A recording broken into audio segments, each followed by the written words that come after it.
Well, what a great honour it is to be back here in the room with no other than Ian Rakhit of Bankwest. Ian, thanks for joining us today. Tell us a little bit about yourself, mate, and your journey with Bankwest. Oh, wow. Okay, yes. So I joined Bankwest 2007 from the UK. Bankwest used to be owned by a UK bank, HBOS, and I did 22 years with HBOS. Came to Bankwest in 2007 to take Bankwest out of Western Australia and help us become a national brand. Took over the broker team in 2010 and have done that really for most of the 15 years since. Live in French's Forest in Sydney. Got a couple of adult children, one of whom is going to Europe for 6 weeks tonight. So I'm on an emotional knife edge at the moment, Blake, with stress for the next 6 weeks.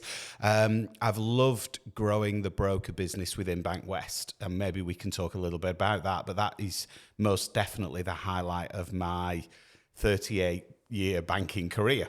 Yeah, I was going to get into that a little bit. You've got, I think Halifax, you had 22 years or so of tenure. Yes. You're coming up to 18 years of tenure with Bankwest in total. Yes, you had a short correct. gap there in insurance. But I think you're coming up to your 10-year, your last stint milestone. Correct, yes. And if we reflect on, your tenure there, it started in the noughties when Bankwest was really a WA brand, but it broke into the East Coast market. 7-Eleven stores, right? There's a bit of history. Yeah, absolutely. So you would have seen that.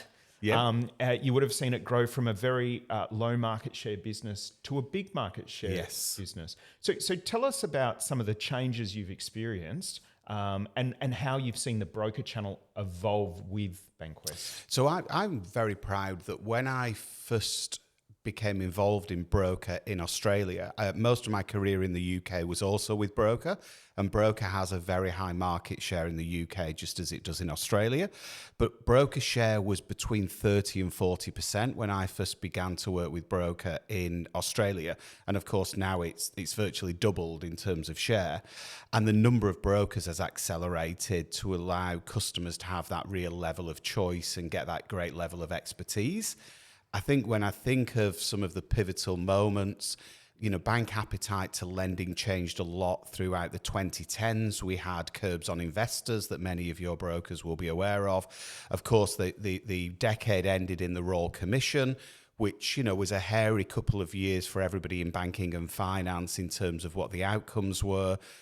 But actually, the introduction of best interest duty, I think, has been one of the real propels underneath the broker growth in market share, because it's allowed brokers to say, we will have always acted in your best interest, but now legally we will demonstrate how we act in your best interest. And I actually think the broker industry has done a really good job of explaining best interest duty.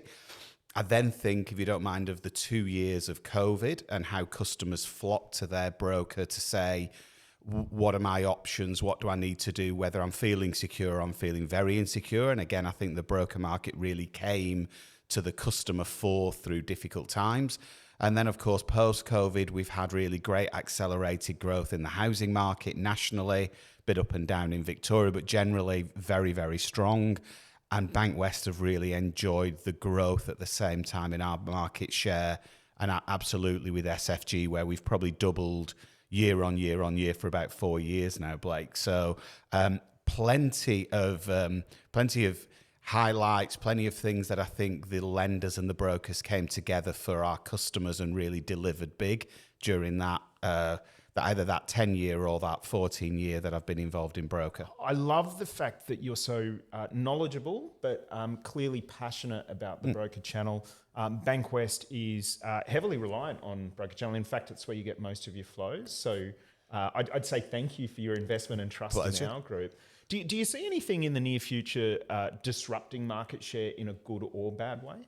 I don't know whether it's a disruption. I think we need to be very aware of the increasing digitization of various parts of our process. And whilst not a lot of this is new, I go back to the times when valuations were done by a valuer literally going to a property with their stepladder to look in the attic. And, and now you think, how much valuation data is at our fingertips? I see just that accelerating, and we can see more and more with lender portals and with what head groups, aggregators give to brokers to help run their businesses more and more efficiently. Probably the latest game that everybody's talking about is, of course, AI, and that will really accelerate digitization further. But in essence, the broker role will remain the same, which is look after your clients, look at growing your business in whichever way you wish to, whether it's diversification or whether it's specialization. Ensure you keep the customer at the core because that's what made you successful in the first place. And certainly don't hide your head under a pillow around AI and digitization because it's happening and it will help your business. It's certainly helping our business get some real great efficiencies. In terms of what that does to market share, there's an argument to say that could actually just make brokers even more efficient and therefore able to network greater and bring even more clients to the market. There's some that could say it may just be a little bit of a leveling out and we may remain at the mid-70s in share for some time. So it's hard to predict which way that will go. I can't see the broker proposition diminishing in the medium term, at least, because customers love dealing with brokers. Brokers have a level of expertise. They offer choice. They offer capability, competency, and areas really which customers, of course, have we seen, are really flocking to. You spend a lot of time in the markets, and we see you on Finance and Coffee. We see you taking broker phone calls.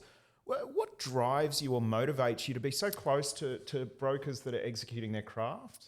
I'm a big believer in the answers to whatever your business problems are with the people who are closest to the customer. I think it's something which we've always been proud of in Bankwest, because if we're not careful, we can sit in dusty rooms and we can think about what we think customers want, and we can try and deliver solutions and support brokers and customers.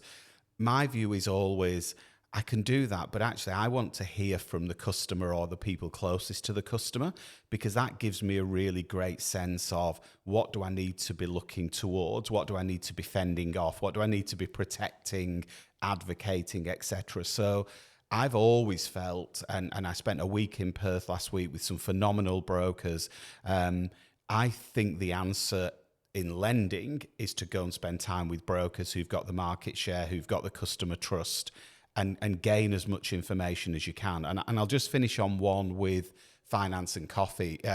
Many of your members will remember a number of lenders moved their clawback policy a little while ago, and Bankwest have got a very fair clawback policy. And I got a couple of conversations with my managing director to say, what are you thinking? And I said, let's just see the reaction.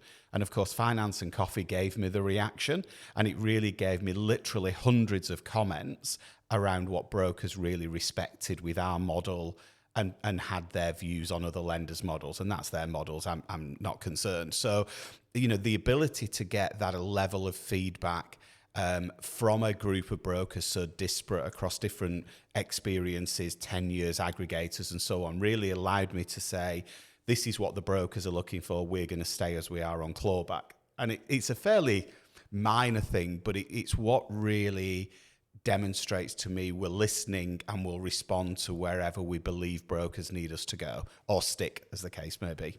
Oh, fantastic response. I love it. I think I took out of that listening is good leadership, or listening contributes to good leadership. So, Ian, we're out of time, but thank you so much for everything. My pleasure. Thank you for your support, Blake. It's been excellent working with you over probably most of that decade. Longer, I'd say it's over 12 years, Ian. So it's been a while, and you're wearing the SFG socks today. I am for our indeed. national webcast. So thanks very much. My pleasure. Good on you, mate. Thank you, Blake. Cheers. Thanks, mate.